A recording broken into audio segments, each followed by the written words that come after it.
Wie sprechen wir Muttersprachler eigentlich? Hallo und herzlich willkommen in der Linkster Academy. Ich bin deine Deutschlehrerin Julia und du bist im zweiten Teil meines kostenlosen Workshops So sprechen wir Muttersprachler. Im ersten Teil habe ich dir meine besten Tipps gegeben, wie auch du authentisches Deutsch verstehen und sprechen kannst. Du lernst sprechen, indem du viel sprichst, ohne Angst vor Fehlern. Und je mehr du dein Hörverstehen und Sprechen übst, umso schneller lernst du. Falls du das Video noch nicht gesehen hast, habe ich es dir hier oben verlinkt. Melde dich kostenlos zum Workshop an, dann schicke ich dir alle Materialien, Übungen und Infos zu. Der Link ist wie immer in der Beschreibung unter diesem Video. Hier nochmal die Inhalte des Workshops.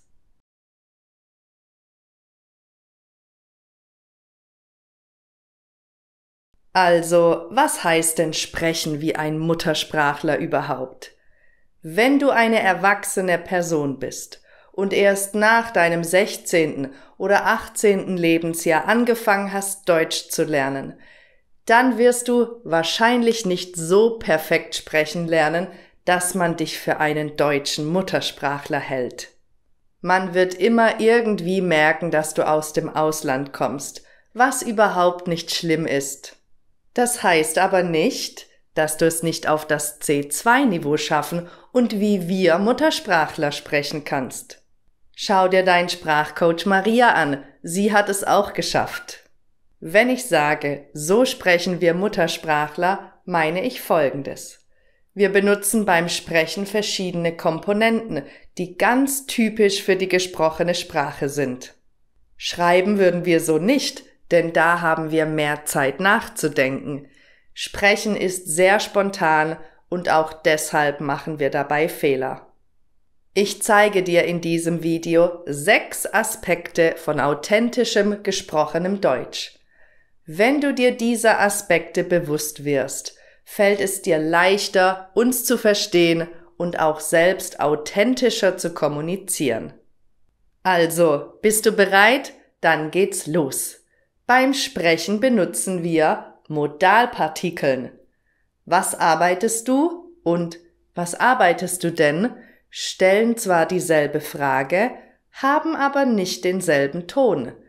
Die zweite Frage klingt ein wenig freundlicher bzw. emotionaler. Noch ein Beispiel. Du hast doch gesagt, dass wir uns treffen. Warum meldest du dich nicht? Dieses doch impliziert einen Vorwurf.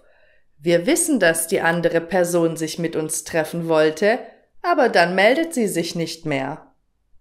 Nächstes Beispiel. Das ist ja komisch und das ist ja schön. Beide Male drückt die Partikel ja aus, dass wir erstaunt oder überrascht sind. Es gibt aber noch eine andere Möglichkeit der Verwendung. Komm ja nicht zu spät heute. Du siehst schon an meinem Finger, dass es sich hier um eine Drohung handelt. Wie kannst du Modalpartikeln lernen? Ich habe darüber schon mal ein Video gemacht, das verlinke ich dir hier. Aber ich habe noch etwas viel Besseres. Wir treffen uns am kommenden Mittwoch, den 12. Juni um 18 Uhr in einer Zoom-Konferenz, um dieses Thema gemeinsam zu üben. Damit du teilnehmen kannst, melde dich zum Workshop an, dann schicke ich dir rechtzeitig den Link. Und du kannst mir auch persönliche Fragen stellen. Das habe ich noch nie zuvor mit so einer großen Gruppe gemacht und das wird bestimmt lustig und ich freue mich natürlich sehr, mal eure Gesichter zu sehen, wenn ihr das wollt.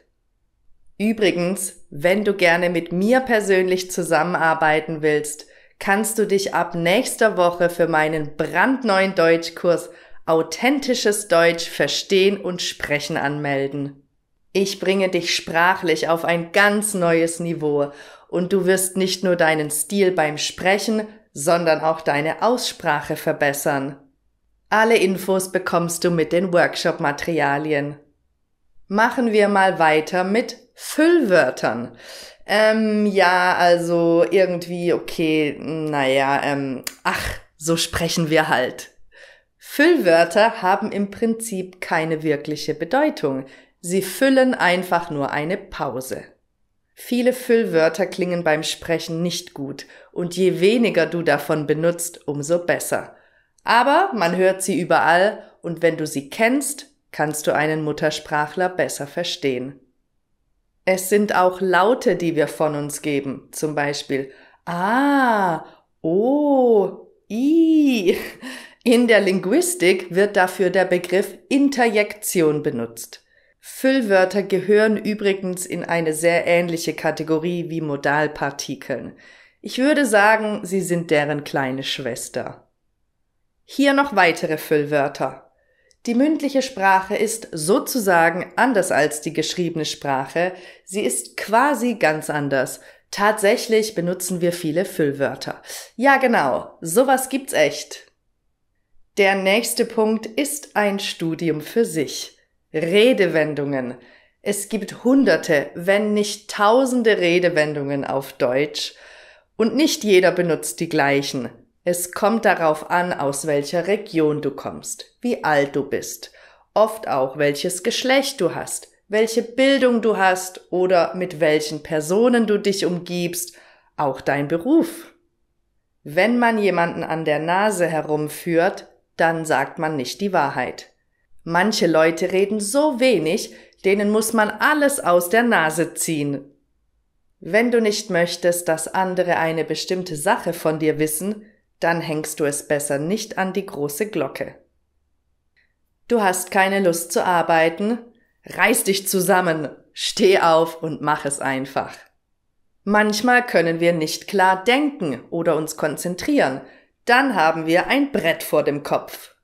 Und in einem kleinen Dorf, in dem nichts Interessantes passiert, liegt der Hund begraben. Und dann kommt noch die Umgangssprache dazu. Viele Redewendungen sind umgangssprachlich, wenn sie sehr informell klingen. Die Beispiele, die ich dir gerade gezeigt habe, sind aber okay und beleidigen niemanden. Aber die folgenden Beispiele sind schon sehr viel informeller und man muss aufpassen, zu wem man sowas sagt. Ich habe keinen Bock zu arbeiten heißt, ich habe keine Lust. Das ist der Hammer. Bedeutet, es ist entweder im positiven Sinne fantastisch oder im negativen Sinne ein echter Schock. Auch sehr negativ ist eine Sache, die dich nervt, die echt ätzend ist, die dich ankotzt oder etwas fuckt dich richtig ab. Vielleicht hörst du hier heraus, dass diese Beispiele graduell extremer werden. Mein Vater würde niemals sagen, dass ihn etwas abfuckt. Das ist Jugendsprache. Ich benutze das zum Beispiel relativ oft, allerdings heute zum ersten Mal in einem Video. Entschuldigung. Wenn du etwas nicht verstehst, dann kapierst du es nicht. Du raffst es nicht, du checkst es nicht und du hast einfach keinen Plan davon. Man kann auch keinen blassen Schimmer haben. Das ist mehr Redewendung als Umgangssprache und klingt allgemein sehr gut. Du siehst, diese Kategorien vermischen sich zum Teil. Du möchtest jemandem sagen, dass er ruhig bleiben soll? Behalt die Nerven, entspann dich, chill doch mal. Boah, jetzt komm mal runter, ey. Auch hier wird es mit jedem Beispiel etwas umgangssprachlicher bzw. krasser. Mein Tipp, wenn du die Umgangssprache lernen willst, dann orientiere dich an Menschen, die ungefähr in deinem Alter sind. In meiner Generation, und ich bin jetzt fast 40, haben wir noch Alter gesagt, danach hat man Digger gesagt und jetzt sagt man Bro. Ich habe davon selbst nicht so viel Ahnung, weil ich nicht mehr zur Schule gehe. Es sollte auch nicht unbedingt dein Ziel sein, diese Ausdrücke selbst zu benutzen, denn oft klingt man damit, wenn du sie aber verstehst, dann ist gut. Zur Umgangssprache gehören im Prinzip auch unsere Dialekte, ob Schwäbisch, Bayerisch, Rheinländisch, Sächsisch etc. Je nachdem, in welcher Region du lebst, sprechen Leute Dialekt. Du als Deutschlerner musst das nicht sprechen, aber du solltest es verstehen können, wenn du in dieser Region wohnst. Über Dialekte muss ich mal ein eigenes Video machen. Kommen wir nun zu Punkt 5. Wiederholungen, Fehler und Korrekturen. Das machst du in deiner Muttersprache ganz bestimmt auch. Du erzählst etwas und mitten im Satz vergisst du, was du sagen wolltest, oder du hast falsch angefangen und willst dich im Satz korrigieren. Dann kommen Konstruktionen wie diese heraus. Das Essen gestern war dein Essen gestern hat so unglaublich lecker geschmeckt. Oder es ist halt so, dass wir Muttersprachler oder dass alle, die überhaupt Deutsch sprechen, Wiederholungen oder Korrekturen im Satz benutzen. Und zum Thema Fehler kann ich dir direkt sagen, viele Muttersprachler machen sehr viele Fehler beim Sprechen. Also Achtung, nicht alles, was du von einem Muttersprachler hörst, ist korrekt. Meine Ohren bluten, wenn ich Wörter wie der Einzigste statt der Einzige höre oder Tee ist besser wie Kaffee statt als Kaffee oder hier der Dativ, wegen dem schlechten Wetter bleibt das Café geschlossen statt wegen des schlechten Wetters, obwohl der Duden das mittlerweile sogar akzeptiert, weil Sprache sich ständig ändert. Auch beim Satzbau werden Fehler gemacht. Ich gehe heute in die Stadt, weil ich habe morgen keine Zeit. Eigentlich höre ich nie Deutschlerner, die diese Fehler machen, denn die meisten lernen die Sprache ja im Deutschkurs. Aber sei trotzdem wachsam, dass du nicht alles glaubst, was du hörst. Und noch was. Frage keine Muttersprachler nach Grammatikregeln oder warum ein bestimmtes sprachliches Phänomen so ist, wie es ist. Die meisten wissen das nicht, außer sie haben in der Schule im Grammatikunterricht aufgepasst oder Germanistik studiert, so wie ich. Mich kannst du immer fragen und wenn ich etwas mal nicht weiß, dann weiß ich zumindest, wo ich eine Antwort finden kann. Und damit kommen wir schon zum letzten Punkt, der aber nicht weniger wichtig ist, Unvollständigkeit. Was heißt das? Schau dir mal diese Beispiele an. Es kann ja sein, dass ein Deutscher undeutlicher spricht als ein Deutschlerner. Ein Muttersprachler würde eher sowas sagen. Es kann ja sein, dass ein Deutscher undeutlicher spricht als ein Deutschlerner.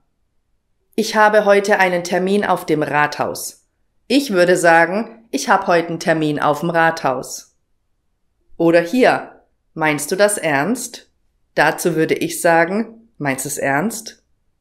Sowas lernst du wahrscheinlich in keinem Deutschbuch. Dazu muss man entweder mit Muttersprachlern sprechen, gut zuhören und analysieren, oder man macht bestimmte Übungen, um genau das zu trainieren. Im nächsten Video dieses Workshops machen wir so eine Übung aus meinem brandneuen Deutschkurs Authentisches Deutsch sprechen und verstehen. Du trainierst dein Gehör, deinen Wortschatz, deine Aussprache und wirst gleichzeitig viel natürlicher klingen. Dieses Phänomen nennt man übrigens Elision. Du kennst vielleicht kannste statt kannst du oder mach mal statt mach mal oder was sagst du dazu statt was sagst du dazu. Und zum Abschluss zeige ich dir Ellipsen, da lässt man keine Buchstaben weg, sondern ganze Wörter im Satz. Sag ich doch statt das sag ich dir doch. Hab ich gemacht statt das habe ich gemacht. Weiß ich nicht statt das weiß ich nicht. Entschuldigung statt ich bitte um Entschuldigung. Noch Kaffee statt möchtest du noch einen Kaffee? Diese Kurzformen sparen sehr viel Zeit und klingen einfach natürlicher.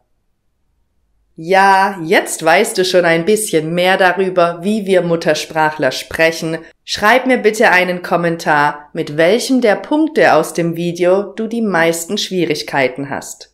Nenne mir auch gerne ein Beispiel aus deinem Alltag, wenn du eins hast. Ansonsten sage ich mal bis Mittwoch, 18 Uhr in der Zoom-Konferenz. Ich freue mich sehr auf dich. Das war's. Tschüssikowski, ciao Kakao, bis bald Rian. Deine Julia.